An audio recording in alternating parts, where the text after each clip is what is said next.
you always grow up being a comic book fan? Oh yeah, when I was a kid, my parents used to make me watch the Batman, Tim Burton stuff, and the Christopher Reeve Superman movies. They had to make you? They made me, and I loved it. And Tucson is a college town, so a lot of the kids would leave, and they would leave their comics. So the parents didn't know what to do with these boxes of Spawn and Cyberforce and stuff. So my parents would buy me a box of comics, just all disheveled and just ruined. But to me, it was just like a box of endless ideas, and stuff that I'd never seen before.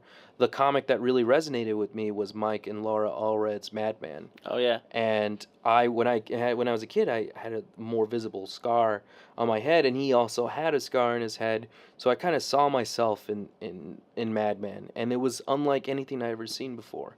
And he was just so intriguing, and the stories that they told, those like psychedelic, like Bowie, Stooges kind of like references and stuff that kind of opened my eyes to all that. And yeah, I mean, I love the superhero stuff. Yep. And I would read a lot of Image and just random comics. And to me, then was comics were comics. I wasn't really focused on a certain company or a certain character because You love that. I would inherit just a box of random stuff. And then one day, my parents just showed up with boxes of Wizard magazines. And I would just read these about comics that I would read about comics that I thought I'd never touch. Yeah. And I would read about cons that I thought I'd never go to.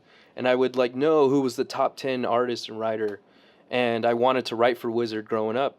Yeah. And I think that was what helped me, push for journalism and helped me stay in comics. That's cool. Yeah. That's crazy because you found a way to do both with Wizard. I mean, I wish Wizard was still around doing that. Well, I heard they're coming back, right? I don't know. I don't know. You might know more than I do. I might, if I get a chance, I would love to write something for the magazine if it ever does come back. But yeah, me too. I think that's that's where you used to go to get all the news back in the day, and they used to have all the good stuff because they'd have all the in-depth interviews with the top creators and anything that was new and hot coming out. It's that's where you'd go to find out about it. True. And they would come with rare comics, rare cards, everything. Yep, DVDs or CD-ROM stuff. So yeah, that was what kept me in comics.